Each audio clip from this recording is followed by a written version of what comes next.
Hey, fellow Unwatchers, this week's exclusive Patreon audio is an extended conversation with our guest, Dr. Ethan Lyon. We argue about all kinds of good stuff, including which director he wishes never made their most beloved film.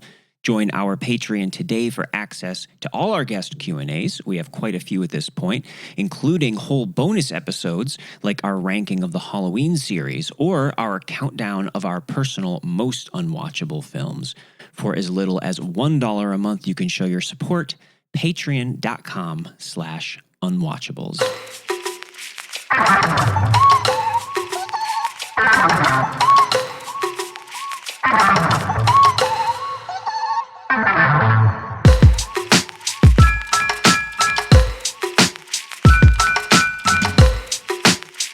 Hello and welcome to Unwatchables, the film podcast where there are no small parts, only small movies.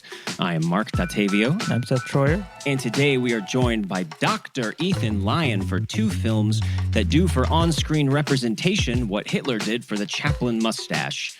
It's hard to imagine either of these films getting made today, but they do say something about changing ideas of political correctness and the depiction of marginalized communities, albeit with one trying to be offensive and the other stumbling cluelessly into it.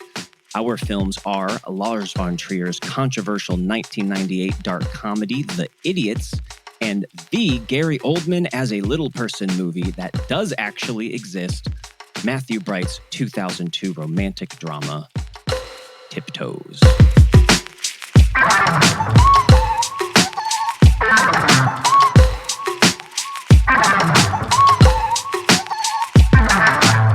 What can I say? I like Hitler's mustache. Whoa, was that a Woody Allen? No, that was Lars Von Trier. Come on out, Lars. Sorry, we have him on the Jesus. show, everybody. Woo! Well, actually, we couldn't get him. What have I gotten myself in for? We got a doctor. We got a doctor here in place of Mr. Von Trier. The last That must be minute. certifiable, that's for sure. Our to come on guest, here with you two. our guest, Ethan Lyon, who actually has a PhD in film from the University of Southampton. Did I have that correct? Yep, perfectly correct. All right, so we have a dyed-in-the-wool expert here. I also have a rash maybe I could get some advice on, but I'll bring that up afterwards. By all means. Once we're done. But okay, Yes, you're probably really tired of people always coming to you for medical advice, but yeah, this it would be nice to get as a therapist, as an amateur therapist, my door is always open. In terms of specific medical conditions, that's on a case-by-case basis. So, yes, don't be shy and show me the offending part later. Okay, great. And to start with our films, so The Idiots, you prescribe that method of, going around and acting like you're mentally handicapped to escape your bourgeois, dark place in life? No. Oh, hello. Oh, we lost Marc. See? He's already too offended. Marc's jokes were too edgy for the...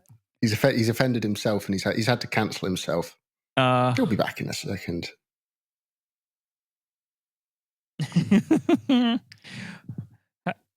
See, it was Marc's fault. Whatever was happening to me, happening to him, and I think it was his fault to begin with. We shall see. I mean, he's not really sure what just happened. It was as if his entire internet just decided to seize on him. Karmic. It was very strange. Evidently. Not quite sure what he did to deserve such poor karma. Oh, well, I know him well, so I do. You see, yes, you would know. You would know, considering you two. How long have you two known each other? Because I'm pretty sure you must have been friends before you started this. Yeah. Project. At least like 7 or 8 years. I just knew him through friends, and then we... I make my own movies and stuff, and I cast him in a movie. Yes, you do. He's in a little mini series that I made where he plays a doting wife, a very vicious. I bet he could sell that. Wife. Oh yes, He could sell that. I have no doubt. He does a great job. Yeah, Ronald Wants to Be a Barber is what it's called, and a post-apocalyptic soap opera thing. He does a great job. No, I can imagine actually. I think he does have the enunciation for it. Interesting. I'm giving him all of these compliments. He's not even here to listen to them. How rude. I'm jotting them down. Good man. Good man. We'll make sure to. Where did I bring my? Well, I did bring my pen down with me, so I've got my Parker pen just in case I need to scribble anything. So, has he texted you? I'm assuming to say. Yeah, he says he's rebooting. What's a Parker pen? It's basically a fountain pen, but the Parker is the model. Someone bought me a fountain pen years ago, and I dug it out a few months ago after not using it for a decade and put it back into service. And it's really quite nice. It just I wrote 3 pages of notes on both films, 3 pages combined, as a way to sort of get ready for this. So, and that's the guy that did it. That's the pen that did it. It is. It is. Oh man. Well, I'm excited for your Amy episode and everything. Did you just met Amy through the letterbox, I assume? Yeah, it was a case of she and I had a lot of weird mutual friends. So it was people like Rob, Mosquito Dragon, Graham, Jetta was a big one. It's always funny to hear people even say these names out loud, you know? Yeah, it is. It's surreal. Mosquito Dragon. It was a case, Mosquito, yeah, but it's just, I just think of him as Rob now, because I've actually met him in person. It was a case that we... Okay. Yeah. When I did the Motor Media films, he came along to one of them. But what was it? It was a case of our paths had always just sort of missed out on each other. And then she did her episode of Hidden Gems with Cormac about Millionaires Express. And I'd seen it literally the day before. And so it was a case of, this podcast that I've seen everybody on. Well, now I know what I'm doing. Yeah. Okay. I boldly suggested, do you want me on the podcast to talk about Hammer Horror? And it just sort of went from there, really. Oh, good old Amy. You're back, I see. I'm sorry about my offensive joke. This is ridiculous. I just started recording again, I guess. Let's just do the clap sync one more time, since I think this is going to be a new file now. Hopefully that last one's It's a continuous file on my end, to be clear. Okay. But, I don't know why this is so fucking cursed tonight. No, don't you worry. Don't you worry about it. It's because I'm British. It's Anglophobic. Anyway, we'll blame you. It's fine. It's fine. I blame myself. Shall we clap sync? Yes. All right. So, right. 3, 2, 1. Okay. Was it apparent when I first disappeared? Can we just pick up from there? Or did you guys keep talking? Yes. Or Yes. I finished my shitty joke. And, okay. So we'll go from the shitty joke about being a doctor. I'm sure there'll be plenty more of those.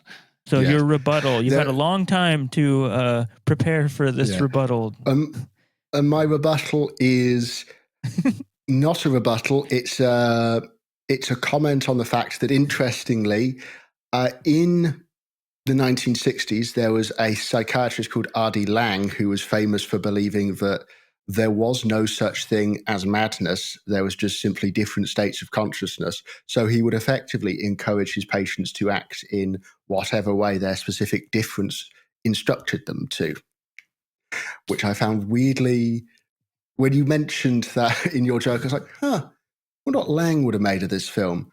But so you do prescribe this? That's what you're saying. You do endorse this? Only in controlled situations. for medical reasons, this is a joke. Please don't take away my PhD. I spent 4 years on that. We need more parentheses out here.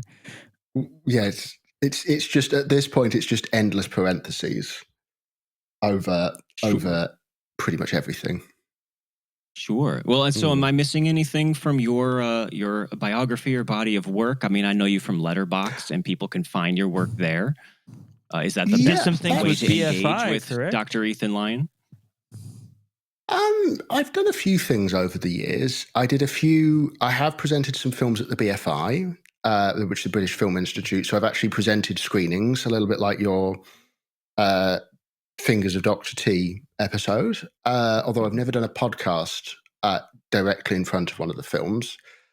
I do some writing occasionally for The Geek Show as like a reviewing Blu-rays. That's a lot of fun.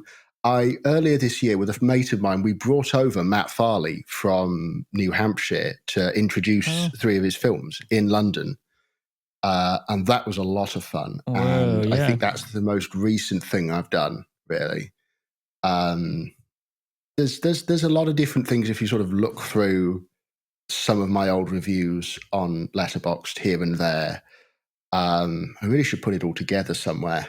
I'm not particularly good at that. Well, sometimes that's what Letterboxd is good for. So anyone go and find that, find his page, check it out. It's just Dr. Ethan Lyon. That's how we became acquainted. And we are very happy to have you on the show for 2 films that for a long time we were wanting to get to. Never thought about pairing them together. And that's my first question. Boy, it's a wild party. Did these just jump out of the list at you? Or was there some sort of specific calling you were really feeling here? Well, my background in terms of the PhD is in disability on film. And I was part of a podcast about autism and film for a long time. So I've sort of had some sort of like, not sixth sense, but I've certainly had this sort of sense in the back of my mind for what sort of you can mine for talking about disability. The first one actually that came to mind was Tiptoes, because I knew of its reputation, I knew of its history, and I think there was a morbid part of me that was interested in tackling what people had seen as offensive and making my own decisions. And then I was sort of scrolling up and down the list, and then I think I also just saw The Idiots on there, and I knew the premise of The Idiots, and I just went, perfect, I know exactly what we're doing with this one. It was very funny because Seth sent me the email. Before even the hello email, it was just the list of options. I accidentally sent it too soon before I was done with the email. Which was fantastic because it very just felt mysterious, ominous. Like, am I about to be killed? Well, the thing is I knew your name from it anyway. And I'm not even sure. Actually, that's a good question for you, gentlemen. I'll be annoying now and throw it back to you. What made you interested in having me on? Oh, well, I just have known you through Letterboxd. You've been, like, 1, very encouraging, and 2, just, like, so insightful in your writing and everything. Oh, and thank you. Amy has always spoken highly of you, and I heard you on Amy's podcast, Amy Henserling's Watch This List. You did the Exorcist 3 episode right after I did the 9th configuration. And I was like, so you're continuing to do these Blatty movies. I wanted to know who was doing the next one, and it was you. And it took forever, but we got you on here. Yeah, well, gentlemen, I'm very humbled that you think so highly. I mean, I've enjoyed the episodes, obviously, I've listened to the most are the ones with Amy. And I've enjoyed them immensely. The last one is very, very funny and a really good discussion, actually, of Ellen Straw Dogs. So yeah, I've secretly hoped for a while to come on here, but I've never wanted to like put myself forward too aggressively because it seems too desperate. There's my English we'd be really snobby about it. We would have just snubbed you right there. I would have just felt like an awkward girl at the prom going up to a crush and asking for a dance. It was just too awkward. I would have died of shame. I'm too English. But yes, in response to your earlier question, I think they just sort of felt right to me as films about performing disability, because one is really textually about disabled people, able-bodied people performing disability. And the other one is famously about includes a able-bodied actor, to use the technical parlance, cripping up as a little person. And so it fitted together, I felt, in a perfect way. This is something that our guests have really done a great job with when looking through the movies that we want to talk about and figuring out like how to pair ones that we never thought of before in a way that retroactively makes perfect sense. And I think this is one of those. But tentatively, I remember referring to this episode as like representation question mark or something, where it is just this sort of like, well, it can be a great thing to be represented on screen and things like that, and then again there's also the possibility of creating something very uncanny, unrealistic, something that is actually counterintuitive, of course. It's not always a good in itself. One thing I will say is I'm very glad that you didn't have music on there, which, if we're talking about representation, because the Sia film is, I think, probably the film I hate the most of any film. I think it's one of the few films that has actively made me angry. I remember I remember finishing the film, going for a walk, and being so angry. I was like, I just want to do something awful. I just want to kick something, knock something over, because I just wanted to rebalance the karma of just like how angry this thing had made me. It's something which actually will come up when we talk about Tiptoes, which is what is offensiveness to me, at least, never comes from direct provocation. It actually comes from the best intentions. And I think that music, and failing dramatically because it has no respect or sympathy for the people it's attempting to portray. And I think that music does that quite atrociously, which is why, for me, when everyone talks about the idiots being provocative, for me, it never really got that far, actually. I never found it that provocative, weirdly. Well, that's a good jumping off point then to dive into concept. Who wants to explain the concept? Well, before we even get to that, Lars Von Trier, I mean, I consider him kind of the patron saint of this podcast because our very first episode was about Antichrist. This is now our third film by him that we're going to talk about. Oh, and we still have plenty. Yeah. And we have so many more to go after this. Honestly, you could find an angle for almost any one of them. And I'd love to see a one on the Nymphomaniac double bill. That would be exceptional. I'm into that. That's on the list. House that Jack built, I hope to get to one day. Yeah. And Dancer in the Dark, I definitely would like to do. I would like to not do that one, but I know we'll have to. That's how we know it'll be a good one.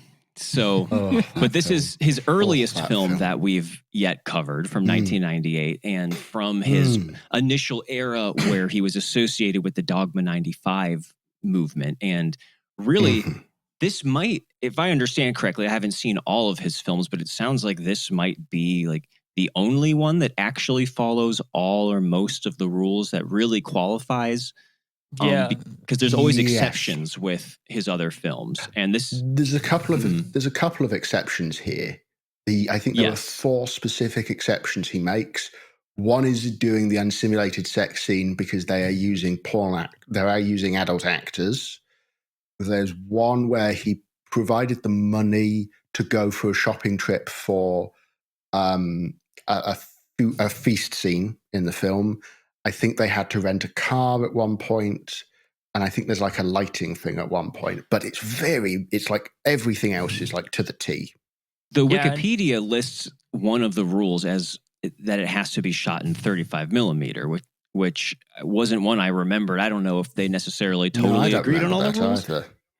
But I did read that there, and this is not only all digital cameras, it's one of the first movies that was shot with all digital cameras.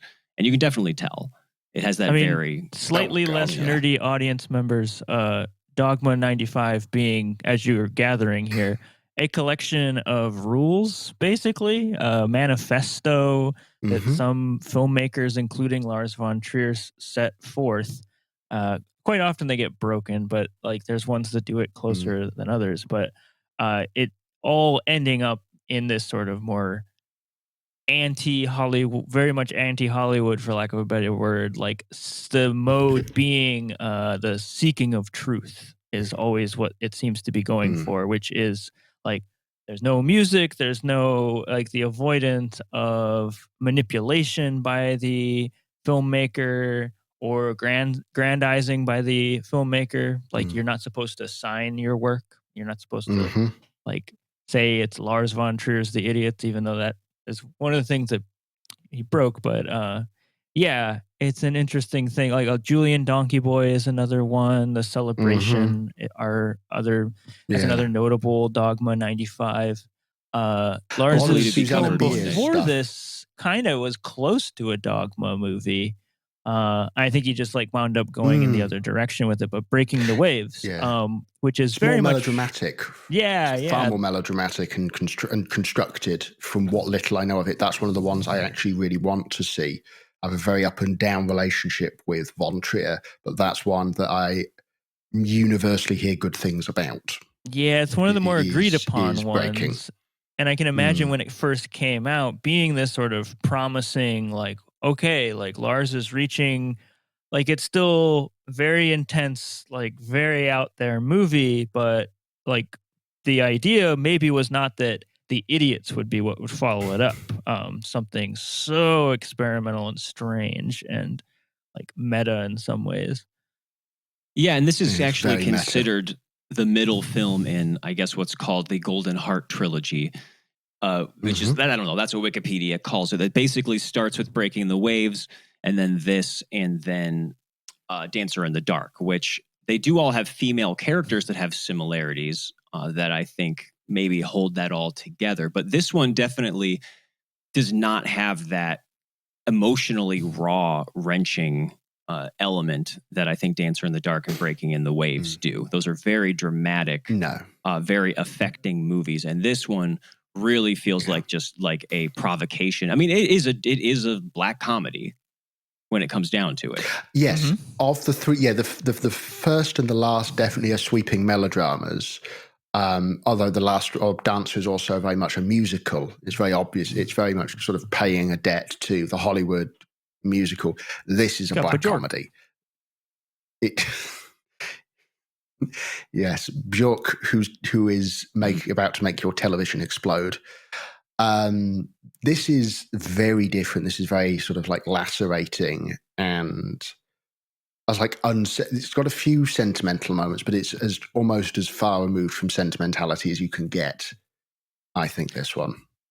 Yeah, and if it's not clear to anyone who's been listening to us so far, like the whole concept of this movie is basically a group of people living together in the style of a commune, and their whole thing is going out into public and sometimes in private and acting like they are intellectually disabled and causing scenes, getting people to give them money. And, you know, when the movie, it's a crazy concept. It's kind of offensive right on its face if you're mad, you know, in many ways. If you start off the movie basically seeing them acting this way. And if you didn't know what the movie was about, you would think it was the real thing. And then there's kind of a reveal where they basically just got out of paying the check at a restaurant.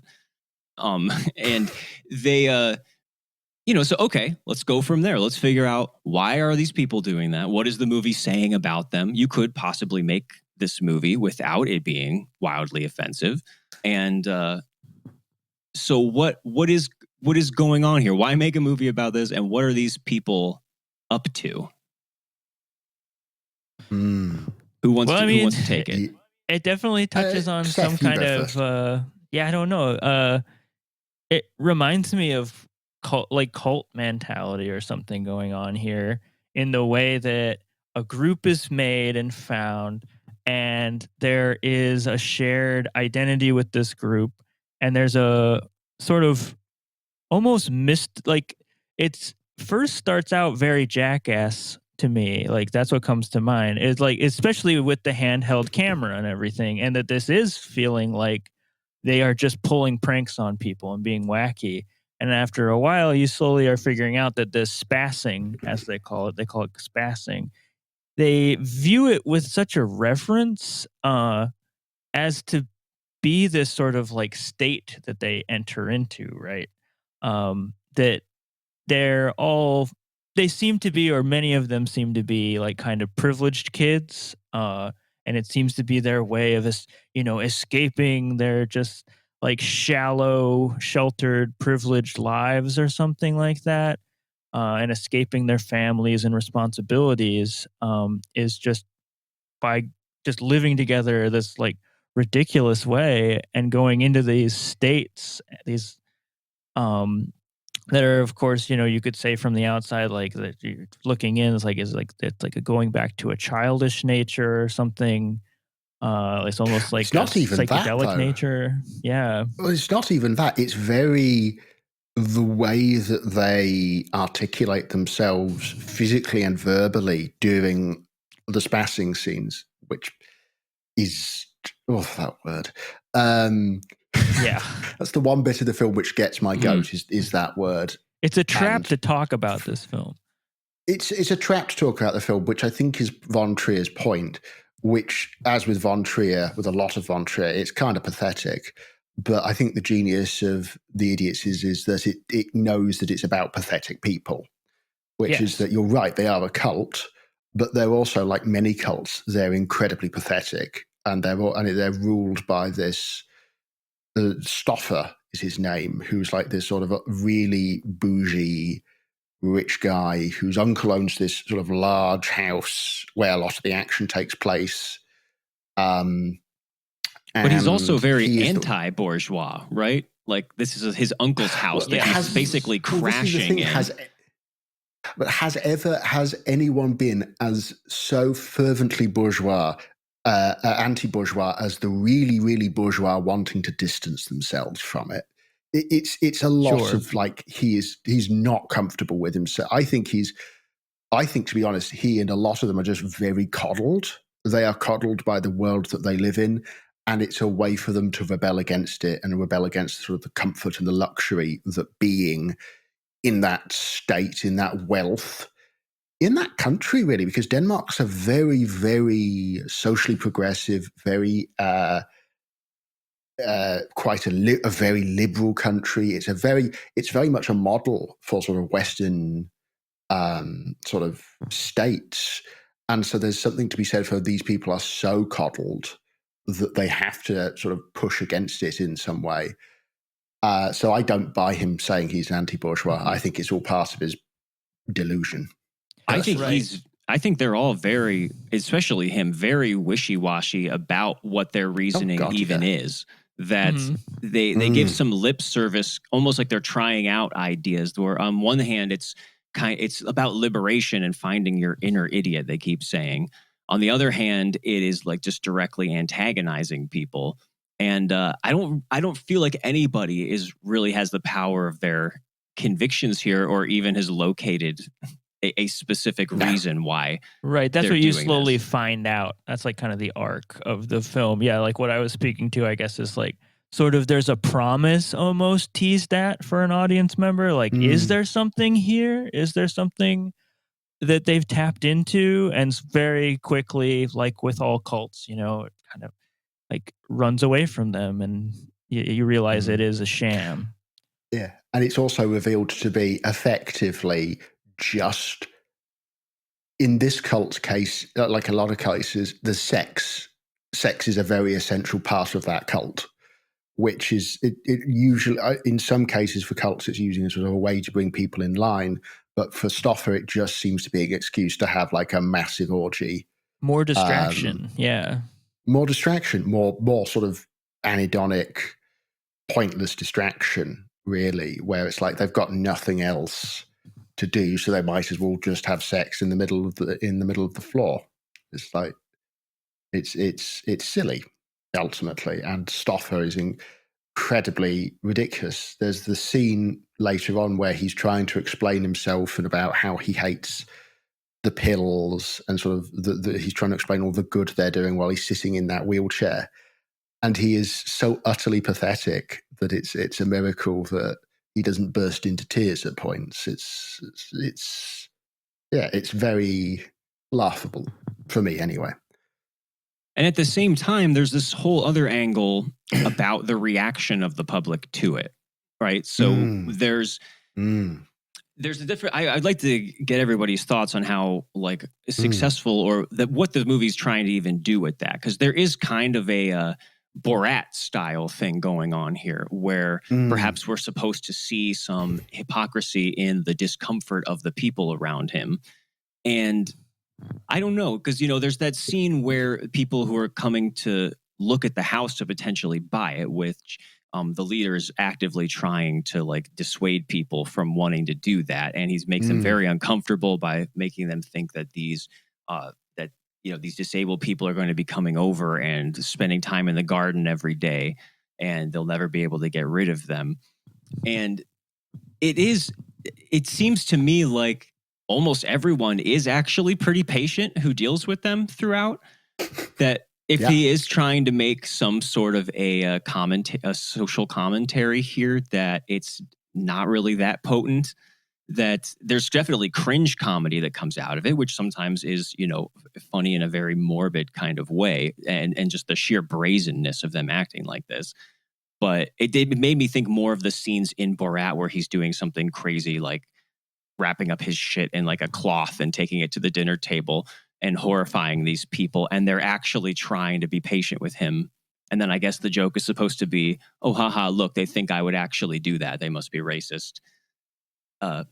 I don't know. Do you think this movie is even trying to do that? Or if so, if it works on that level? I think for the most part, those interactions fall apart pretty nakedly.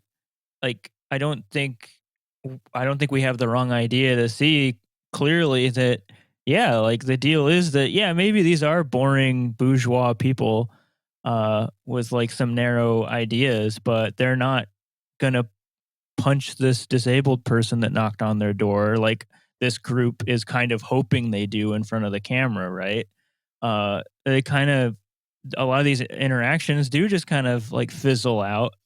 And they like maybe you can see them getting some of their kicks. Some of them are kind of funny, the way they push people, but only temporarily, because quickly, it is just like they're not going to follow through with this, and they're not going to sell the house to this lady because they want to keep the bit going and they want to stay in the house and everything. Even though the lady actually seems like she might be okay with every ridiculous thing they're talking about, which actually is not all that, I don't know. I think the thing for me which interests me most about it is I don't see it as much in the Borat sense, because that's, from what I know of that film, a lot of that is just unscripted. Like there's a lot there where it's just people think that it's real. I got the impression that a lot of who's getting involved in this are professional actors. In fact, I'm pretty sure that all of the cast are professionals. Even I didn't mean to suggest that. Just that it's trying to just maybe make the same kind of point, but using scripted. In some respects, yes, but I think the mediation of it being an entirely fictional cast makes it go in a different direction, which I think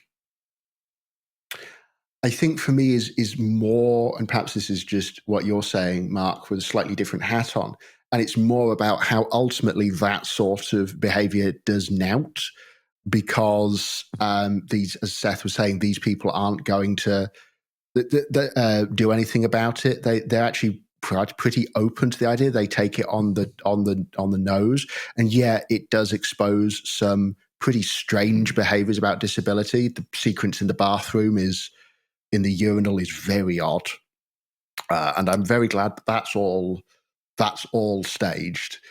But there's also let's describe what that is, because that's I think people would be interested to know. You guys can, right? I'll try. I'll try and describe this one. So there is a scene about 2/3 of the way through the film where Stoffer and Jeppe is his name. I probably am saying this terribly wrong. Go to a bar, and it's like a test for Jeppe to see how good he is at this sort of spassing. Every time I say that, I feel my soul die a little bit. There's quotation marks. So he sits every time. Huge quotation marks, yeah. And he sits down at this table, and Stoffer's like, "Oh well, I have to go to the ATM. I'll leave you with my brother." And this is against his will. It's pretty much a prank on him. Yes, it's so uncomfortable. This is it's effectively an enforced humiliation routine. And Josephine, who Jepp is quite close with, basically goes to him like, this is a really bad idea. This is really unfair. He's like, no, just forget it. And what happens is that at some point they decide that Jepp needs to go to the bathroom. So two of the bikers take him downstairs, put him in front of the urinal, and they basically, if he stops doing this act, the implication is that these guys are going to beat the hell out of him. Pardon my language. They're going to beat him up. So he has to keep pretending what's going on. And eventually he tries to go to the loo. He can't. And it ends with one of these bikers effectively undressing him, holding his penis, and making him urinate in the urinal. And you see a lot of cuts to Jepp's face, and he is just hating it. It is like, it's so humiliating and invasive. Basically a sexual assault happening. Yes. It is basically a sexual assault in so many words. It's a scene where it's really pushing, I think, right at the far limit of a multitude of interesting angles. One is about the concept of competency and disability. What is a disabled person expected to do? What are people willing to do to the disabled, even in the case of trying to actually be, in the case of the bikers, I think they're trying to be helpful, actually. My interpretation is they're actually trying to be helpful in a strange, perverse way. And then what is the result for Jepp? Helpful. Yes, to be clear, this is the thing, is that this is a very, it's such a strange scene. And then there's this final element as well, which is Jepp's sort of level of performance. And there is this conception of Jepp's performance as, what is the limit of the performance? What are the consequences of performance as well? And so you have this really interesting grey area come up, which I think it's the most interesting scene in the film, really, for me anyway. I think it's up there, and also kind of just never comes up again once afterwards. Like, no. Which doesn't necessarily have to, but it does seem like just another episode as opposed to like a turning point or something that triggers something in some sort of understanding or confliction on Jepp's part. But there's a lot of that in this movie. Like it is very episodic. Like, yeah, collage. We get, and that scene is almost reminiscent of another uncomfortable scene where, they have one of the members is like just there to be their helper, like in public, and she will take them around, and she takes one of them into like the women's shower room at a gym with her, assuming that everyone would be fine with that. Yep. And we get a big close up of his erection as he's standing there being bathed in front of all of these other naked women. By the way, that's another thing that was controversial about this film. I guess originally the U.S. distributor released this with black bars covering all of the male genitalia, and was kind of how this movie was known for a while. I did not see that version. I love that somehow saves it. For people, I now I can watch The Idiots. There's black bars on it. And I saw the full penis. It won't bother me anymore. This movie about only over like the male genitals, person. by the way, which. That's a very like 90s thing to do, to only freak out about. That's very 90s. The penises when we see there's plenty of female nudity. It almost feels like JAV at points, because there's the long running joke about JAV is that they will either censor through black bars or pixelation or blurring male and female genitalia. So there's this that is just one of the more surreal ways of trying to get round this unavoidable confrontational element, because it's meant to be confrontational for this much. And like you mentioned earlier, there is like a close-up like penetration scene that I guess they used like adult film actors for during the big long gangbang sequence. So this is very much a movie that's trying to press buttons in that way. And generally for me, I usually find that a Von Trier movie is like only as good as his lead actor is. So, movies like Breaking the Waves or Dogville are very like conceptual, even like schematic, experiments or provocations. But, Nicole Kidman or Bjork or is it Emily Watson from It's Breaking the Emily Waves? Watson. Yeah. Yes, it is. Brings such a like raw humanity that you can even imagine Von Trier isn't that interested in, yet they provide it. And Right. I feel like we get a character who's maybe meant to be like that here, which is Karen, who we haven't even mentioned so far, because who's introduced in the first scene, and she very much reminded me of Bess from Breaking the Waves, just kind of superficially. This doe-eyed, kind of simple, meek woman who, for some reason, goes along with them, even though she's the only one to say, like, I don't think this is funny. You're just poking fun at people. But she stays. But she stays. And but she's an outsider, yes. is the thing. She's an outsider who's drawn into it. And so because of that, she is less aware to begin with of the cult, I suppose, is way of doing things. And so she does have this sort of very audience perspective of, what are you guys doing? This is like quite cruel. You're just trying to get a reaction out of people. You're trying to take money off of people. But yeah, you're right. She gradually becomes a lot more invested, and probably becomes the most invested of all of them in this behavior. Much like the audience, right? If she is the main character, right, or the place our center that's supposed to be us or something, yeah, it is. Gets more and more is like, if I'm asking why she's there, I'm asking why I'm here in a way too, and which is kind of interesting use of her character, I guess. And I wanted a lot more of that. Like she turns out, in my opinion, to be very marginal in this movie until the last scene. And so we do spend a lot of time with the leader of the cult, with their escapades. And there are these little dramas and dynamics throughout that just never really drew me in. Like, there's something with Jep having feelings for Josephine, and she's taken away from by her father at one point, and he's like freaking out. We have the guy who's married with kids, and there's some girl who joins who he has a past with who's teasing him. All that stuff seems kind of just really thinly sketched in there and never really got my interest.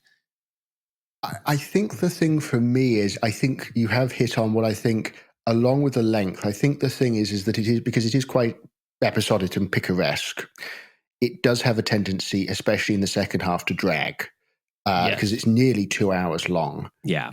Having said that, and I do think that Karen's character is marginalized in some respect.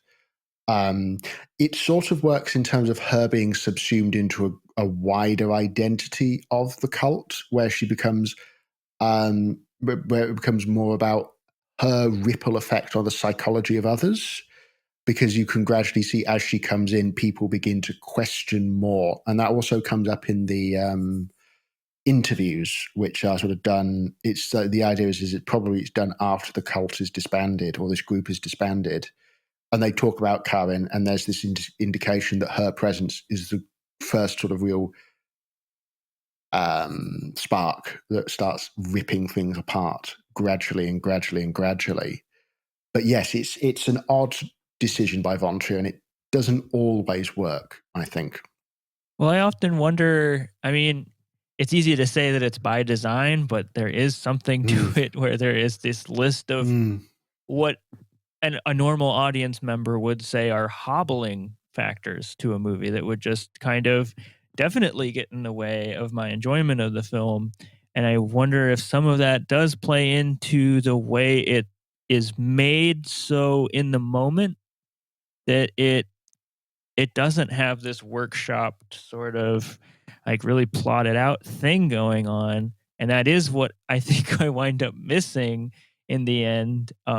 And like Marc says, it does feel so episodic to the point that the episodes don't really feel like, they feel like more like islands rather than states of a union or something. I that's my major frustration with the movie. Because really what I see forming is like a like a tried and true kind of story of initiation, and with Karen's character, like even like there's that first time where she actually spazzes, and you get this sort of like it's some kind of wild transcendent moment for her or something, but you're also like kind of scared of her all of a sudden. But that's not, again, like anything I bring up is not followed through with, um, because especially once we get to the end of Karen's character, it doesn't feel like there has been like for me at least, like a line leading to where we get to, and that's why it falls flat for me. Yeah, and I think we actually sounds like we're actually maybe agreeing on this one, just because maybe it's because nobody even in this group turns out to be like wholly convicted about what they're doing. That maybe it would have been more interesting if this really actually was like for somebody a truly sincere transcendent experience. And I think it becomes clear like pretty early on that like this is a stupid kind of offensive idea that they have, and just kind of us revealing that it turns out it is pretty stupid and offensive, and without there being more in these people to like dig into. There's I'd like to briefly, sorry for cutting across you, Seth, I think we're about to say the same thing. I was cutting across Mark. I'll cross both of you right now. Fine. I'll meet you in Ohio. I would like to slightly disagree with you there, Mark. I do think actually there is a through line of someone having a more sincere element to this, which is I think it's Karen. And I think Karen very sincerely begins to believe in the spassing and begins... Like when she has her first one there, yeah. Oh, yeah. No, I don't disagree with that. I do think she's the exception, but that she's just so small of a character until that last scene that it's not enough. Yeah. Yes, she doesn't appear perhaps as much as she should. What I do like, however, though, is the fact that Von Trier does choose to, even if I think it is overlong and a bit rambling, also show the various other ways in which people are using the spassing as an escape route for whatever miseries they are trying to get out of. So the sequence where, I can't remember his name, one of them is an ad executive, and he goes to a pitch meeting, and he finds there that his mistress has decided to appear as the representative of the other side of the pitch. And you've got this you've got this sort of sub-story about them, and the idea that basically it seems that she has either followed him there, or she was originally one of the members, left and then returned. And so there's this... I like the fact that it's not just focusing on the sincerity, it's also focusing on the apathy somewhat. Having said that, there are there are almost too many characters in some respects. And there are really interesting bits of each character, whether it's Susanna, who is the helper, who seems to almost get off on the process of being the helper. There's a lot of her being like, no, I don't like this, but encouraging it anyway. It's a very ambivalent relationship for her. Or there's the woman whose name I can't remember, who is spends a lot of her time naked and sort of sunbathes naked, and she's, I think, a former Danish glamour model, and she has something of sort of a sexual. There's a sexual element to it for her as well.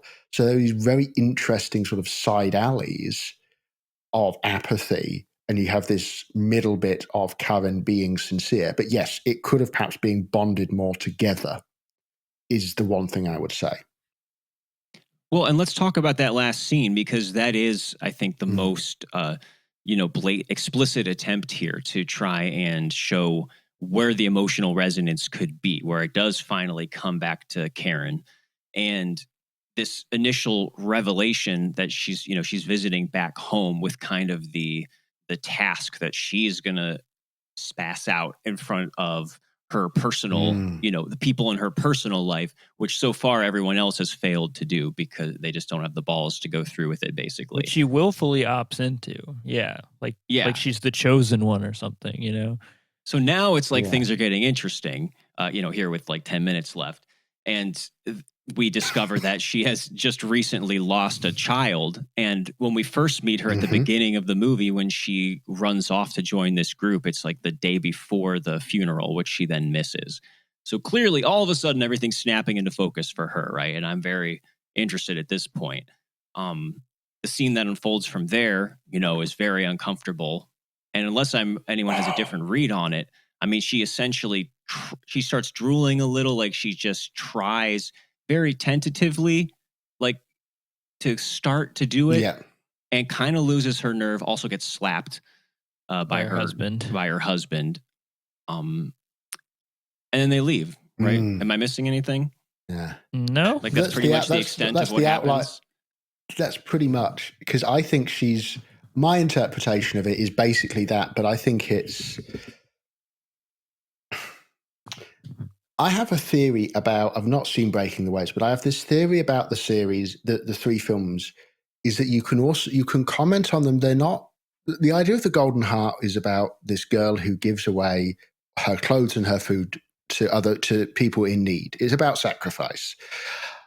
I think that they're not so much about the nobility of sacrifice as the sort of the stupidity of it and sort of the selfishness of it. And there's always a real sort of core of selfishness to that martyrdom, which these women undergo, where it's by debasing themselves and by doing these sort of like extreme things, it's really bringing it back to themselves.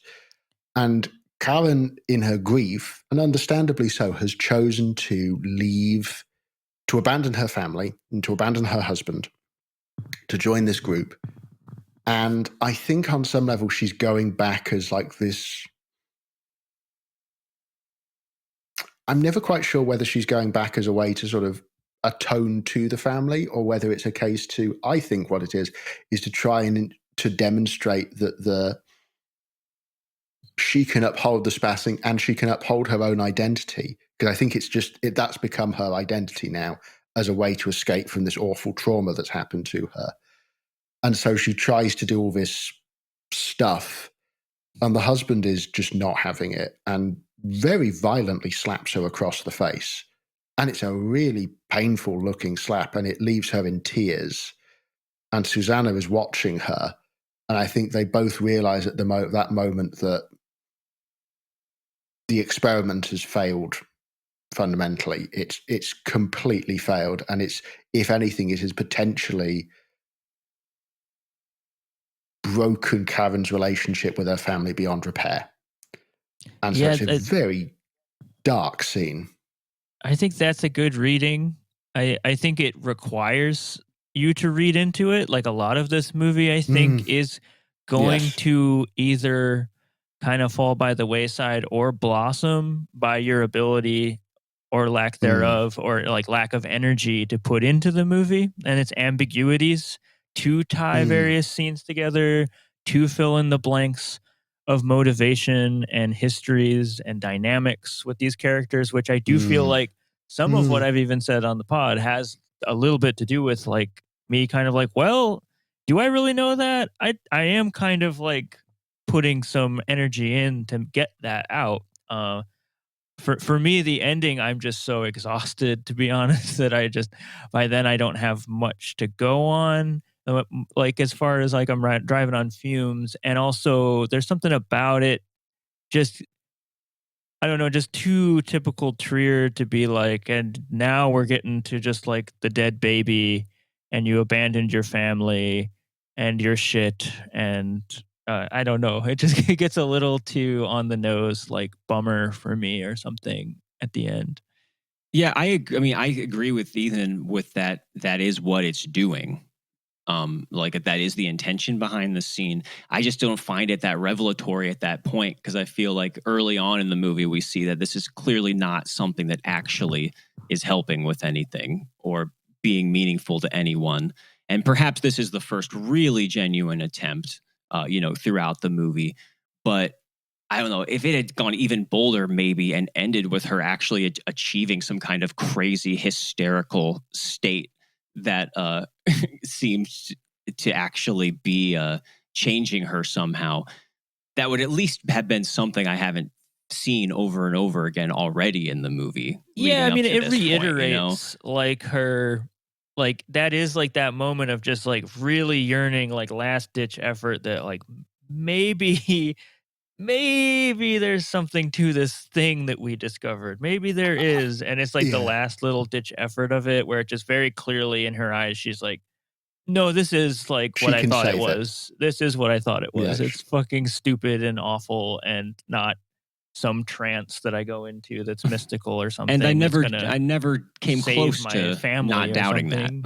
Yeah. I guess, you know, I I think had glimmers in this fantasy world of the movie maybe or something. I don't know, you know. I think for me, though, I think the point, I would argue that the point that Von Trier is trying to make is that there is this, I think that it's something that you've also talked about a bit, Seth, which is that you have to, it's a film where, because it's in the European art house experimental tradition, there's a lot more of you having to put yourself into it. There's a lot less in the way of you almost have to make your own bridge between the islands, really. And for me, that was fine because the disability subtext or text is so strong that I can like really bring it all together in this sort of way. And I think that there's something to be said for it working almost like a melodrama in as much as we have all of this information already in place. We're aware that it's a failure. And so when she is attempting these things, it has a tragic quality because we know the response that will happen. And it becomes about almost how the depressing element of it and the depressing finality and sort of resolution of it, that we know that this is going to happen. It's just a case of how bad is it going to be for her. So I found it. I have to say I was probably on about 80% gas by the end of it because I found it very like I knew what it was about and I knew what was going to happen. I just found it very sad, and I found it's sad in like not just a sort of way, but like a sort of a physically just sort of not transcendent sadness, but I felt I understood it, and I felt I understood what had happened to her within that moment. And weirdly, I think by Von Trier avoiding sort of the conscious elements of melodrama, which he like indulges in Dance from the Dark, and it's one of the reasons I really don't like it. He opts for something I think which is more ambiguous and subtle, and I think it works quite well, personally. I definitely would recommend Breaking the Waves to you. It's it's it's the next one I see. Okay, yeah, great, without doubt. Because that and Dogville, I'm think curious, are either masterpieces or near masterpieces, in my opinion. Dogville is the one I love the most. Dogville, okay, me too, Dogville I saw because Dogville I saw last year on someone's recommendation. Well, it was Amy's recommendation actually. And I saw it and I was like, oh, finally it was a Von Trier that clicked for me. And I do think it suffers on some level because Von Trier was apparently massively depressed when he made it. And it reads like the text of a man who's massively depressed. Mm-hmm. And I think there's a bitterness and a cynicism which is both really invigorating but also a little stunting in places. But I think it's a tremendous film. And I think that Kidman is superb. She is wonderful in that film. Yeah, I think Breaking the Waves has a lot of those same qualities. And I mean, excellent. I'll just be the first, I guess, to declare as far as this film goes, as far as whether or not we would unwatch it. I wouldn't unwatch this movie. I was happy to find that there's more that it's at least trying to bring up throughout than I was suspecting. Although I do think it ultimately does cross the line too much into the pushing buttons for its own sake, just because I didn't get enough on the substance level from it. And I don't know, there's just something about the basic idea, which is crazy. But if there was a way to make it work either as metaphor or satire, or just on the level of like character psychology, which I think would be probably the best level for this movie to achieve. I just wasn't getting enough out of it for that on that level.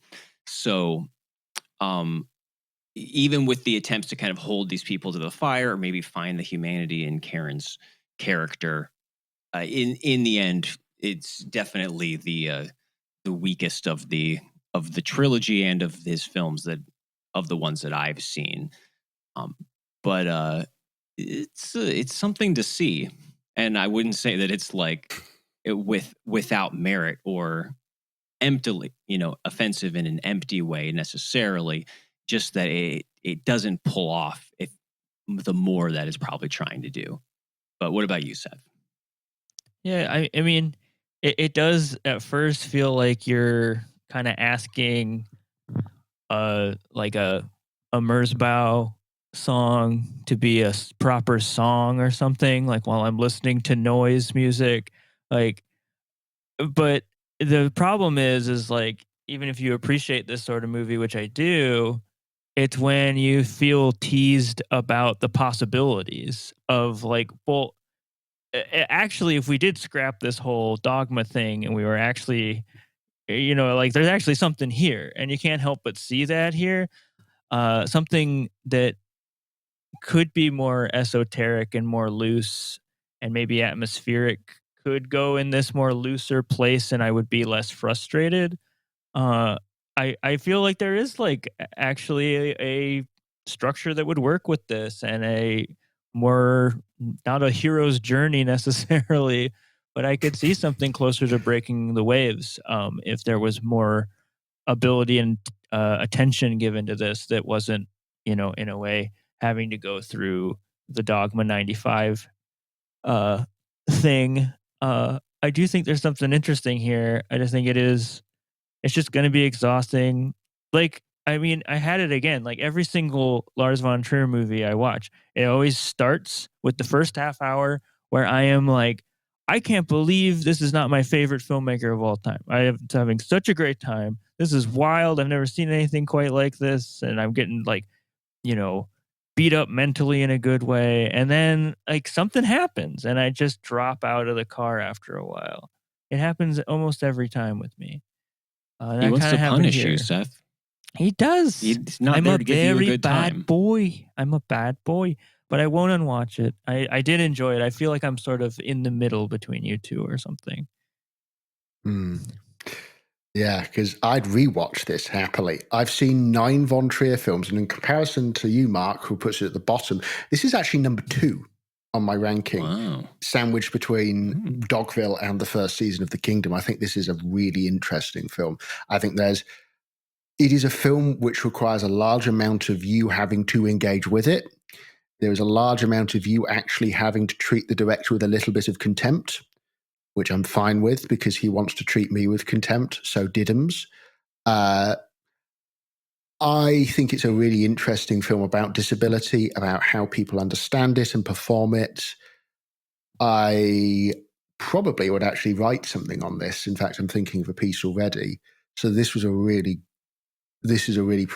it's a really germane film. And I think it's a film that in its own way still has a lot to say about how we understand minority living some 27 years after its release. As does Tiptoes. Was that a good transition? Mark. God bless you, Mark, for taking my absolute... There's just... I have these massive long sentences and you just segue it perfectly. God bless your heart, man. God bless your heart. That's what they teach you in co-hosting school. Speaking of Danish movies, Tiptoes. Tiptoes. That was mine. That's all. Yeah, speaking of explicit penetrative sex, how about Gary Tiptoes? Oldman's a little person. Yeah. And you mentioning The Kingdom is the last thing I want to throw in there. If we can count that, certainly the first season of The Kingdom is tremendous too. Highly recommended. Oh, that for a long time that was my favorite Von Trier, and I think it's really interesting and very funny.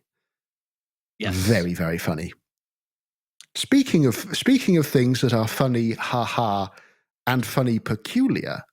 Thank you for pulling us glad back. we I all got ruined one the in. transition, and now we got us back. If you just have more transitions, you have a prog rock song. This is a terrific double welcome feature. Welcome to this Yes album. If you watch both these movies together, make sure you end with Tiptoes. Oh yeah, maybe lighten the mood a bit. Although not as much as I was thinking it would. Boy, no, this is tough in its own way. As you can tell, no one knows how to start. No one knows how to start.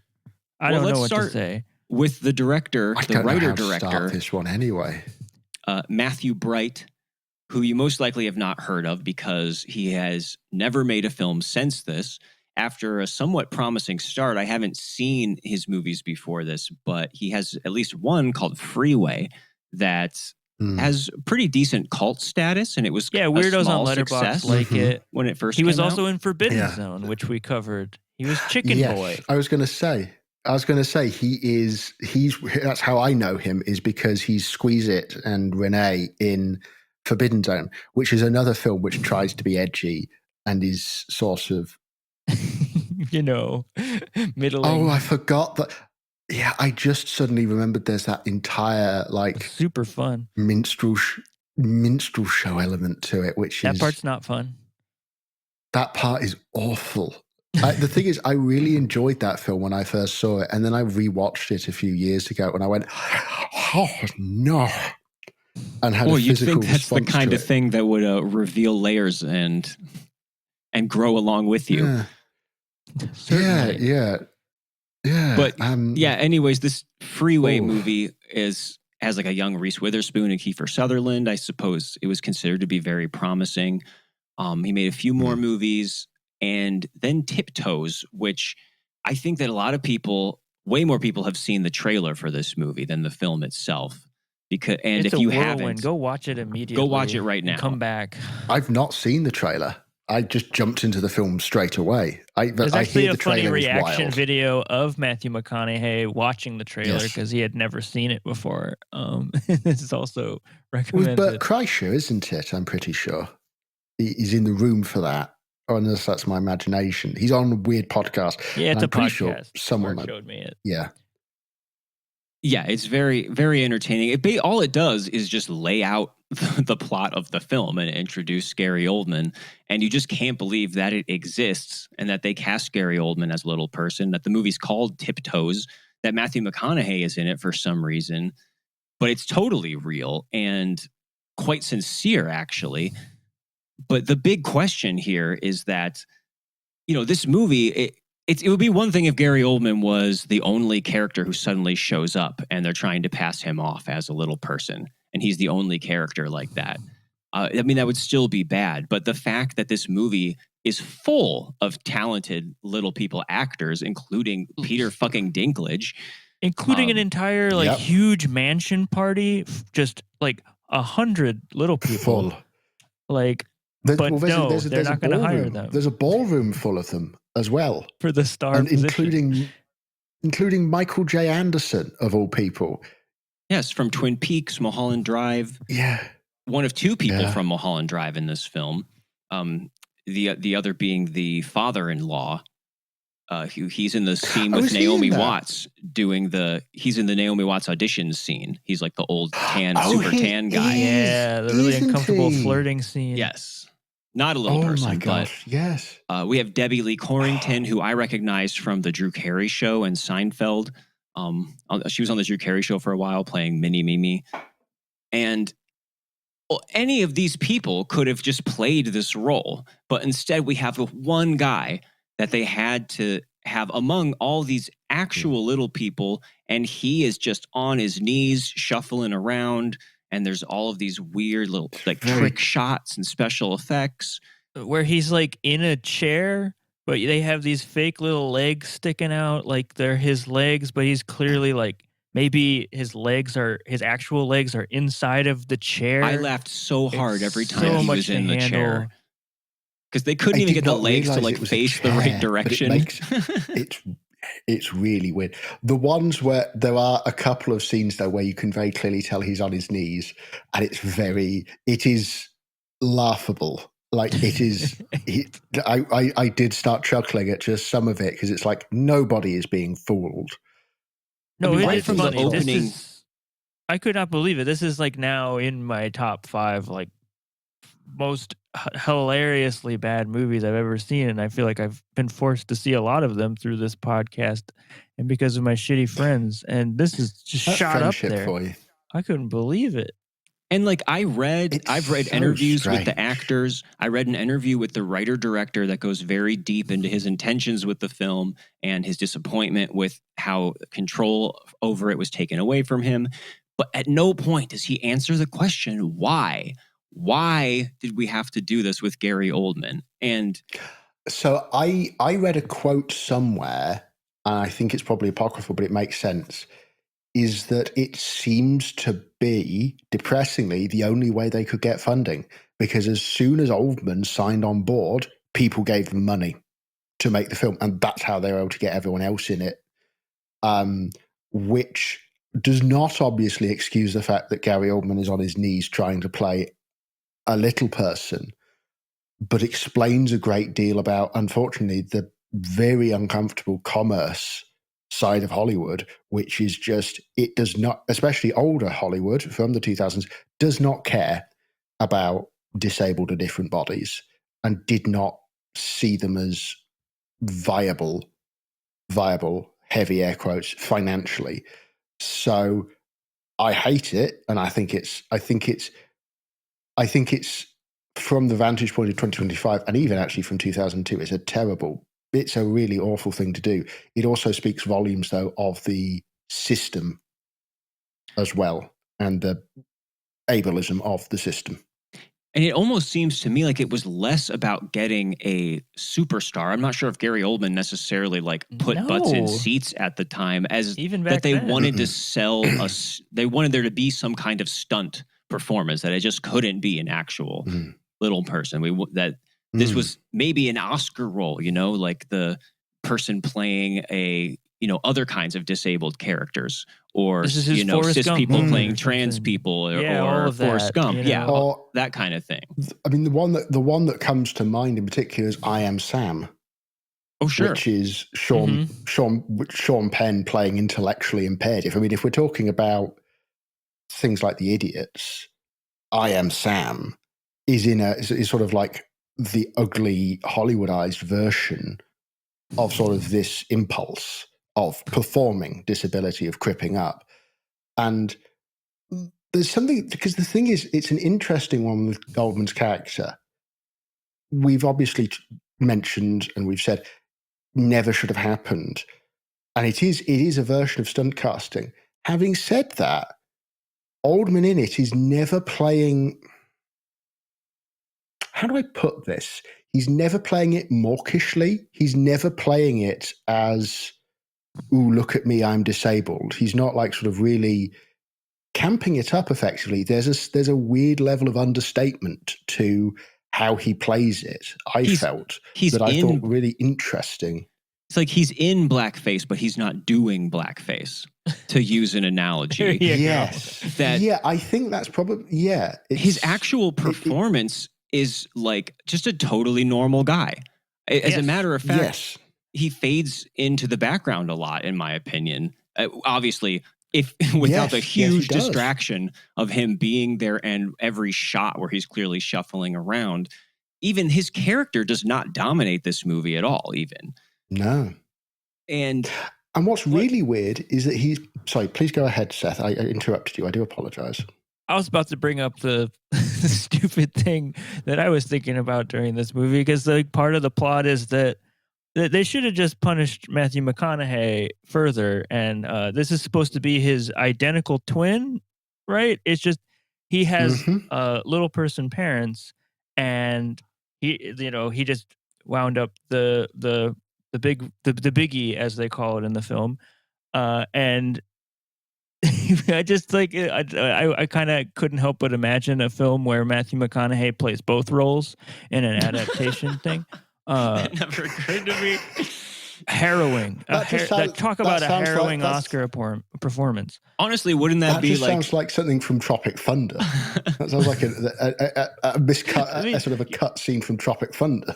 That could be like a decimal point more justifiable almost. It'd be like, well, hey, we wanted it to be like an identical twin. Gary Oldman is 11 years older than Matthew McConaughey is in this film. So there's no family relation, like resemblance whatsoever, or plausibility that they would be twins regardless. No. He almost looks like his dad. Yeah, it's totally. So strange. He looks like his dad. And off the bat, like the first scene, he's immediately juxtaposed with an actual little person, Peter Dinklage. And it's just, he turns around and then all of a sudden it's an actual little person double that it does not look like him at all. For some reason, they give him they give him giant shoulders and like a cane that's supposed to somehow force our perspective. It's absolutely more harrowing, more chameleon-like, amazing. Now that all said, I would like everyone to imagine this film with, say, Peter Dinklage playing this role. All right, let's just get rid of that element completely. He'd be really good, actually. He'd be fantastic. It's kind of a crime that he does get a lot of screen time in this movie, but he has to do a stupid, bad French accent, and his character is completely useless. As is Patricia Arquette. And pretty cartoonish. Shockingly unfunny. Like for a film which is meant to have a comedic tone to it, and from what I heard, and Mark, you can correct me if I'm wrong, I think that Bright wanted something more Waters-esque, sort of a little bit more sort of eccentrically comic, sort of pushing boundaries sort of thing. It's not funny in the slightest. Like, this is a supremely unfunny film on every level. It's like, no, most of the time, the only things I can think of are just like, is this for like horrible suburbanites who are just laughing because little people are in the frame? Like, that's the only thing that I could stretch my mind for. It's not even like, it's not funny, and it's not edited like a comedy. It's like, it's every joke falls. It's insane. I've never seen something that superbly fails at having comedy. I don't even think it's incredible that it's trying to be funny that often. That I kept saying throughout this movie, especially when we get to the second half, which gets like really grim. It's like, wait, this is is billed as a comedy, right? Like, I had to rent this on Amazon, which, by the way, whoever was given the job of like burying this movie has done a really great job, because unless you're willing to like shell out $4 to rent it on Amazon, which I was probably the first person in like 10 years to do that. There's like no way to just find it online unless it's in like Spanish or something. It's pretty impressive. At least I tried. Gosh, yes. And so I found it eventually. Yeah, I found it in English. But again, it being a comedy, it seems misleading to me, because I don't think it has like the tone of one. There are times where I guess it is trying to be funny and like clearly failing, but not in a more like big the watery-eyed dramedy, like a Robin Williams, like elevated Robin Williams movie of the time or something. Yeah, funny like how a Hallmark movie tries to be funny occasionally. Where that's not really like the Patch point. Adams tries to be funny. Which is poorly, basically. Yeah.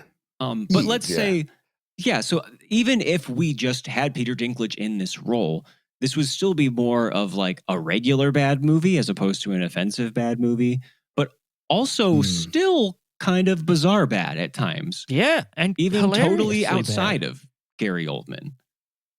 Like, it's constantly just filling time, throwing in these subplots that come up and then go nowhere, whether it's Peter Dinklage being this French Marxist arguing with hippie Patricia Arquette. And it's like, why are these people even in this movie?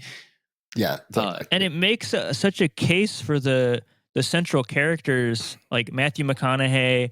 Like the main thing is that Matthew McConaughey figures out that his fiance is pregnant, and he hasn't told her that he has like the potential for like having a little person as a child. And there's just so much, the possibility is met with so much horror. He has this virtually unexplained, like estranged relationship and secret relationship with his family and everything.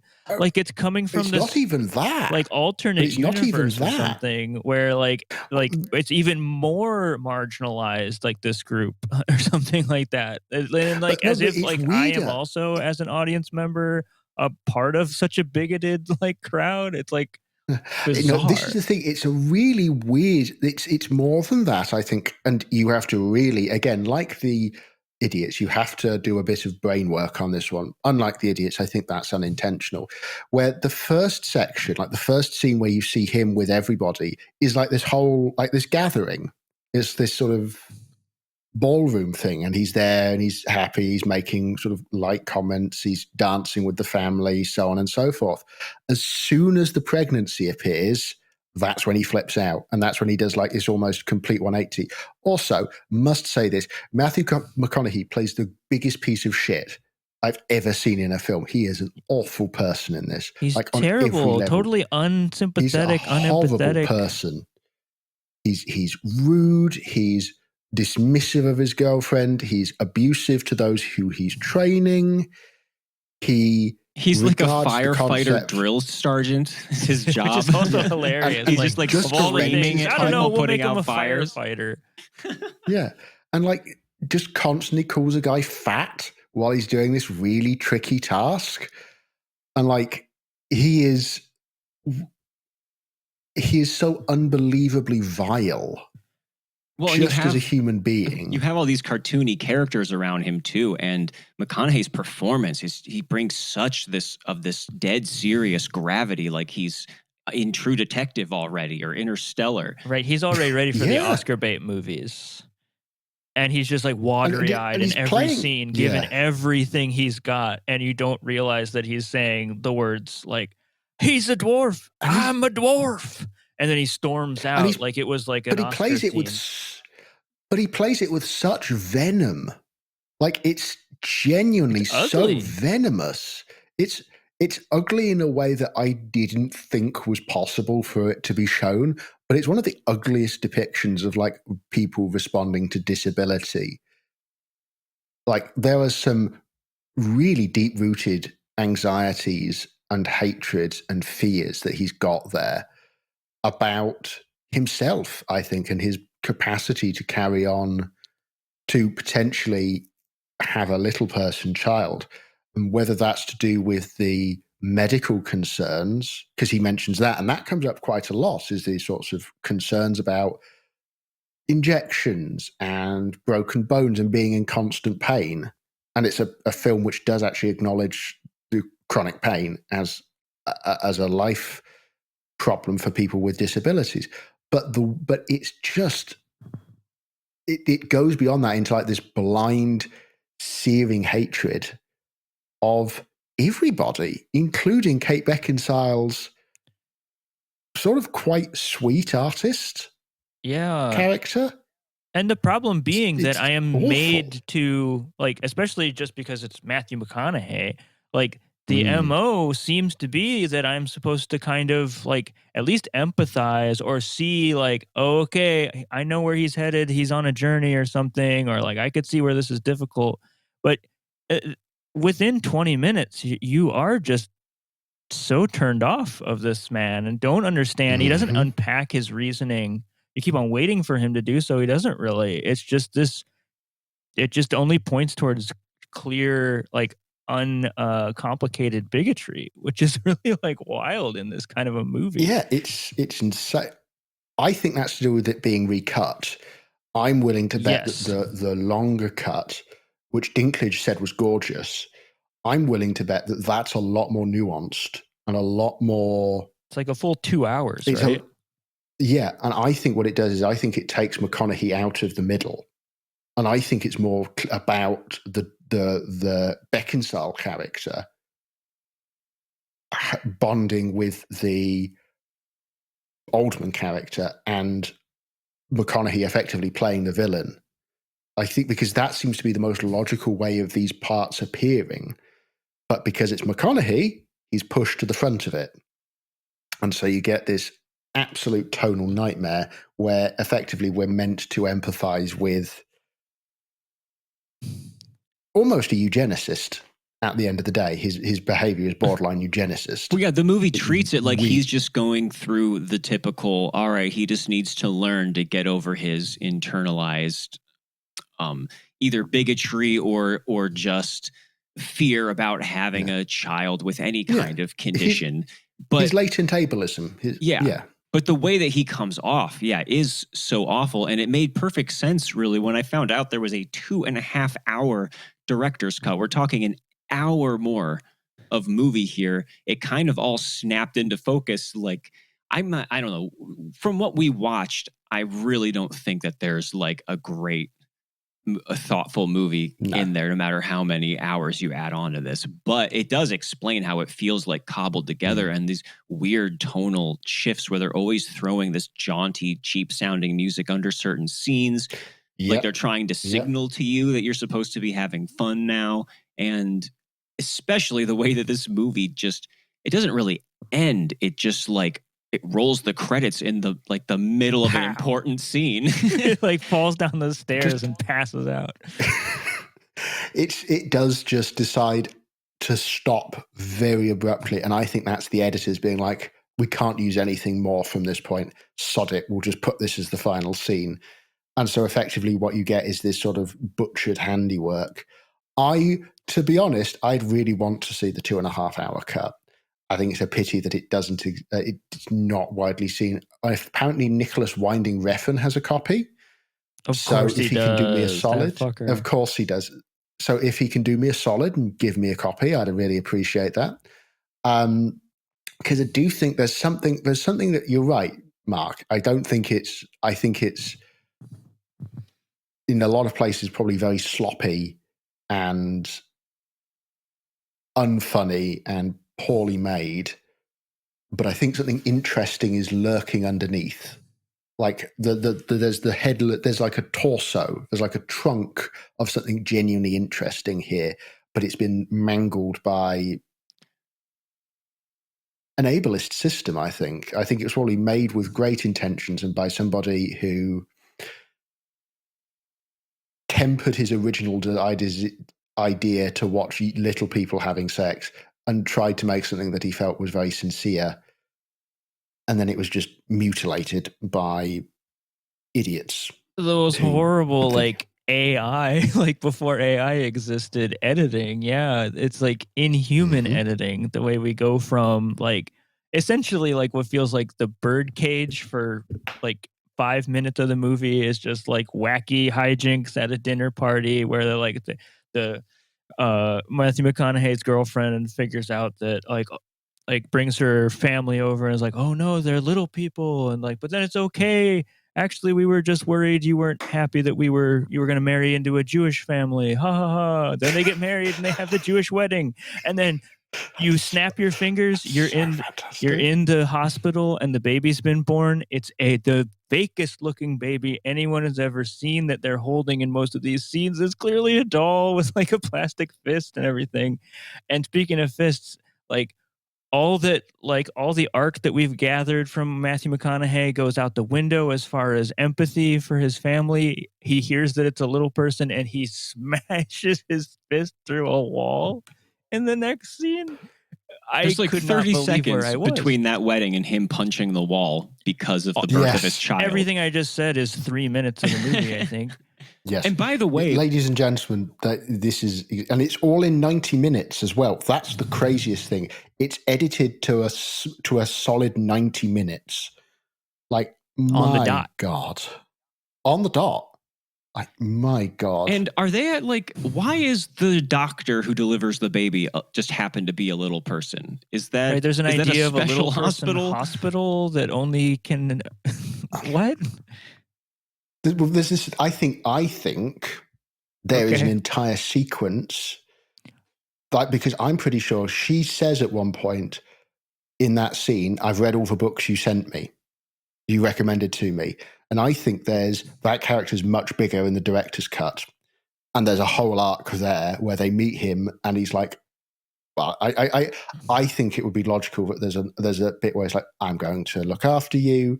I'm a specialist in this as somebody myself. Yeah. Here are some books, all this sort of stuff. That would make sense to me. As it is, it's just like this surreal sequence where you just see like it looks like a hospital specifically for little people, and Kate Beckinsale and Matthew McConaughey. Yeah, and Kate Beckinsale and Matthew McConaughey have just sort of rocked up there. This is actually genuinely, even if it's one way like you will not enjoy this, it almost deserves to be seen just to be experienced as like this sort of cinematic nightmare of not just in terms, in as much as it's as a portrait of disability, just how bad it can be and just how complicatedly bad it can be, but also the restrictions of my apologies, restrictions of the industry. You were saying? No, just that, when on paper, this is a, plea for acceptance. And if you just look at the talent that was attracted to this movie, from Gary Oldman to Matthew McConaughey to Kate Beckinsale and all of the little people in the cast who probably were thrilled that this was a movie that was taking them seriously. And I think to an extent it does. It's like, it's just not a good movie. But the only thing that would keep me from calling this, like the worst movie ever made, is that the intentions behind it, obviously the Gary Oldman thing is a giant stumble, but the fact that he is not that prominent of a character and that everyone else is still allowed to take center stage over him helps compensate for that. And even when it's getting to, Matthew McConaughey being this horrible character in the second half, that, obviously the movie is against that, and it's empathizing with his wife and with his family. The Oldman thing is very unfortunate, but there is, the movie itself isn't necessarily rancid on its own, in the theoretical. I'll say what I think it is.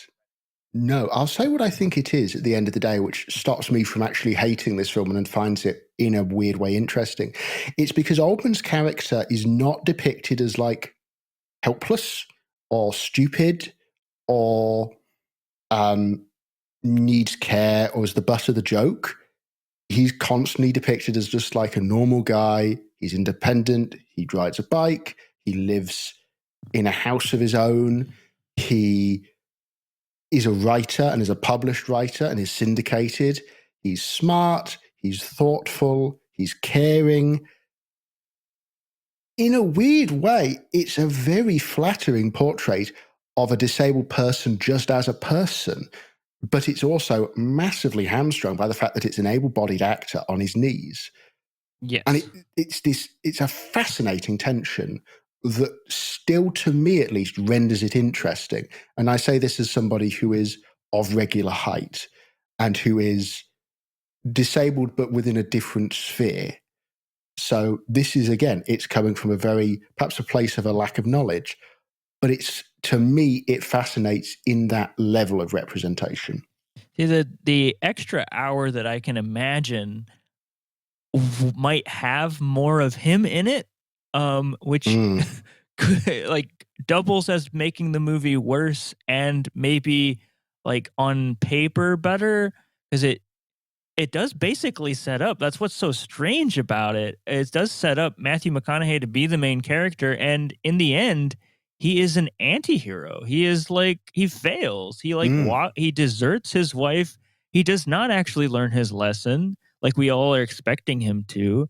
He just like basically walks off and just like, I'm going to try.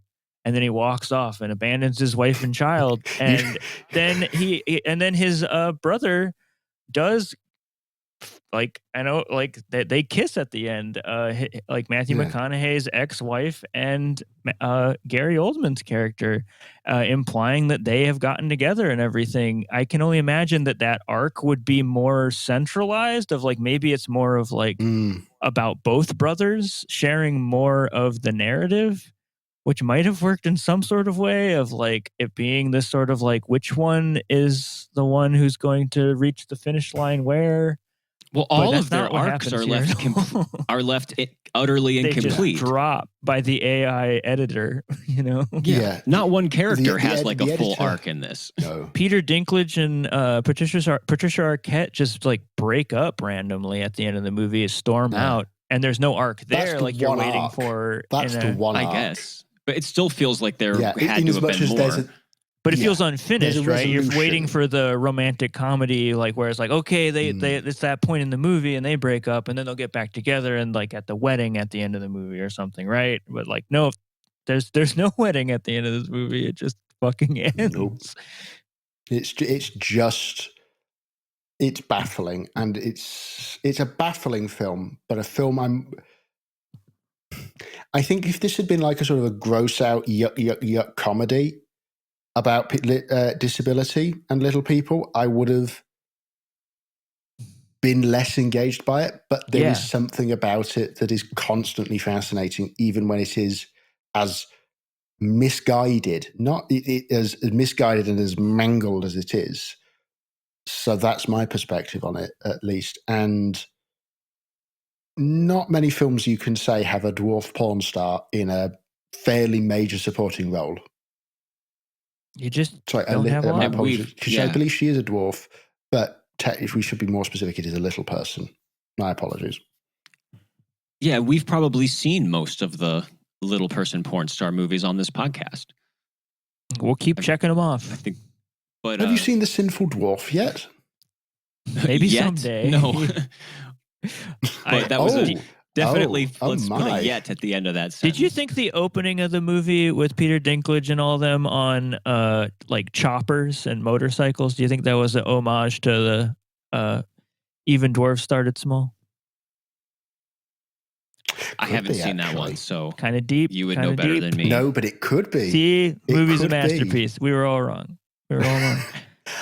It did make me want to watch, though, Terror of Tiny Town, which is from 1938 and is effectively a Western where the one joke is that it's just little people playing every single role. And that's it. And it's an hour-long Western. I have wanted to see that. I've also wanted to see that. So I feel like another great double bill for you guys would be The Sinful Dwarf and Terror of Tiny Town. Maybe seeables. The 70s German dwarf porno and the 30s the 30s little person Western and the 70s little person German porno. Just more dignity for these actors. Please, all that we can give. Because, you know, it was crazy looking through like the credits of a lot of the little people who appear in this. And it was like one guy was the one who ran around like dressed as Chucky in the early Child's Play movies. And another one was like this same person like was an Ewok in some of the Ewok movies and Star Wars and has a credit as the Emperor Penguin in Batman Returns. And I'm like, I know that penguin. It's just so crazy that these people being in show business, like that's just what they have to deal with. And there's even today, you know, basically Peter Dinklage has, you know, the market cornered whenever they are willing to treat somebody with dignity like that. And so in that way, the way this movie is trying and is giving them all a showcase is a little bit endearing, you know, on top of all of the craziness going on. I mean, we speak about that, and we also have to bring into account something else that Dinklage has done, which is he did a TV film about 3 or 4 years ago now called My Dinner with Hervé, which has Mark Ruffalo in it. And Dinklage plays Hervé Villachez, who obviously is in Man with the Golden Gun as Scaramanga's assistant. And he was a little person, and he found it incredibly tricky in Hollywood to get any roles that weren't essentially comic or playing on his stature. He's Tattoo in Fantasy Island from the 80s. So again, Dinklage, I think Dinklage's presence here is a really interesting one for looking backwards and looking forwards in the representation. And obviously Dinklage had his time on Game of Thrones as well. Yeah. So, you know, in the end, I could never unwatch a movie like this. No. You know, I'm sure someday might stumble onto it again. And the fact that, you know, even that Gary Oldman doesn't necessarily like steal a showcase from anybody else, since there is so many people around him. The real scene stealer, though, is definitely the fake baby, which gives a wonderful performance. Uncredited. You always see. I think it might be the same. They might have cast the same baby from American Sniper in this, and it's good to see that it's getting work. But He just gets- seeing he the gets shopped baby around. transform from shot to shot, from a real baby to like a stiff as a board mummy, even even in a wasn't shot where they paying didn't have attention to to that show bit. the I baby should've. at all. Its little fist is like plastic fist is sticking out of the cradle as Like while it's apparently sobbing uncontrollably. So with stuff like that makes me wonder, okay, how good could that missing hour be? But you know what? If Yeah, same. Bring it on. really, in a way, Yeah. I recommend this film. Yeah, in a weird way, I wouldn't recommend it. Recommend's I a think strong my- word. Especially I depends on wouldn't. who I'm talking to. My academic I would career explain would be why in the bin. I'm recommending Yeah. it. My Yeah. academic We career would would have a be in the bin conversation. if I did. They would But revoke your it's a license. film of. They would revoke my license. Malpractice. Rightly so. But it's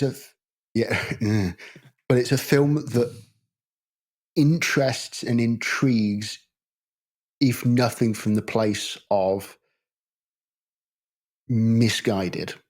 I think misguided and maligned and mangled, rather than say a film where the disabled person is just a vicious, unrepentant monster or a cruel, Leprechaun. irredeemable thing.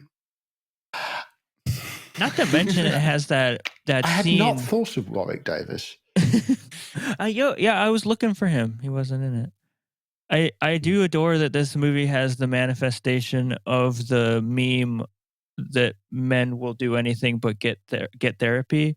Where Yes. like you spend like a whole like minute and a half of this dramatic, semi-sensual scene in bed where Matthew McConaughey is like talking about what kind of baby and what can we do? We can't have one. You've made decisions without He's me. doing the voice as well. And then Impressive. all of a sudden, at the Hey, end of that, she's just like, you need to, I don't know, see a therapist. And that is like the last straw. And his eyes are huge. Like it's the same face he has on during like Interstellar's like most dark moments or something. That And Law and that's like Order the end music. of the scene is just him just like laying there in bed stunned that she told him that he should go to a therapist.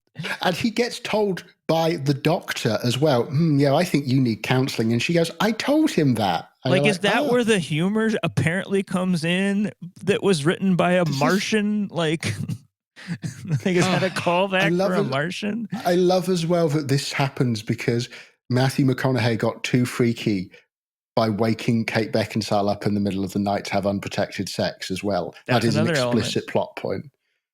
And there's the weirdest bit is just the sex conversation in bed Oh, between yeah. McConaughey and Out of fucking Beckinsale, where nowhere. it gets into little people circle jerks, and you're like, what? What is this? And this is Where Matthew is this coming McConaughey, from? and he's just acting like he's in an Oscar bait movie. It's Curriculum? amazing. It's just Circle what? jerk. What? You know, now you're kind Have of you ever talking had me. sex with it? Now you're kind of with the talking me little out of person my Matthew minor McConaughey? philosophical defense of this, because that is an example about how this movie is, at least the way it's been edited now, is so much about, the regular person's perspective having to deal with this. This is the white savior in the story, or the Yes. the movie about Stonehenge that somehow finds a straight guy to be the protagonist who gets to meet all the colorful gay people. That this is still, I guess, taking that outsider Did perspective. you say very much. Stonehenge? Yeah, there's I think Roland Emmerich made. You did say Stonehenge. What? Oh my God! You're right. You're a bad gay. Just a second. Whoops. I just had a second of like, hold on a second. Wow, that's really I funny. don't. Stonewall, sorry. You'll be hearing from the Gay Alliance. The Roland Emmerich Stonehenge movie. His Spinal Tap. We only get the I was just going to say, we get the non-alien perspective. nobody knows. Nobody knows what they were doing there. I hear what Stonewall. you're saying, Oh Jesus! All right, can we end this conversation now? though. All right, Yes, all right. let's move on. Because We should end have the podcast exactly how the movie ends. Just What, you two? Yeah, what, right as we're there. making no, it's out? over. It's over. right there. It just would have gone to credits in the middle of someone's sentence. Right as Yeah. we're about to go into something else very important. All right. Well, Ethan, this has been a very fun, very illuminating conversation. Is there anything that you would like to draw the attention of our listeners towards? Not really, no. But just if you are a fan of either me on the pod here, very vain of me to say, or you like my writing, please feel free to comment on anything you see me writing about. I always like a good conversation and a good natter on any subjects, any film, even if you think, especially if you think that I might be wrong on something, I always want to hear why and what the opinion is there. Because God knows I have some bad ideas. So yeah, I look forward to hopefully, getting that Watch This List episode. Yeah. Mm-hmm. Yeah. Listen to Watch This List. Obviously, I will be on an episode. Hopefully, by the time this comes out, I will have been on an episode. I've got a couple more. I've got an episode for Split Your Head, hopefully coming up in September. Friend of the pod. I might have we love Bob. I might have an episode with Caliber 9 coming out soon. I've got to record that at the end of the month. So yeah, it's I'm still doing the podcast and I enjoy doing them. All right. Well, you're free to go back on call now, Doctor. Indeed. Thank you. Patience. Thank you. Where's my Vicodin? Where's my Vicodin and my cane? Stat. Time to put on Tiptoes again. Oh, God. Very good. The Tiptoes will continue until morale improves.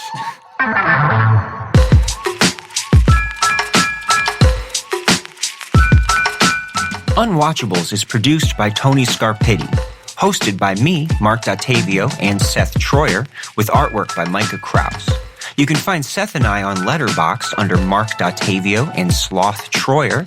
You can also check us out at unwatchableспod.com for links to our Twitter and Instagram, or support us on Patreon for bonus content and to have a say in what we watch.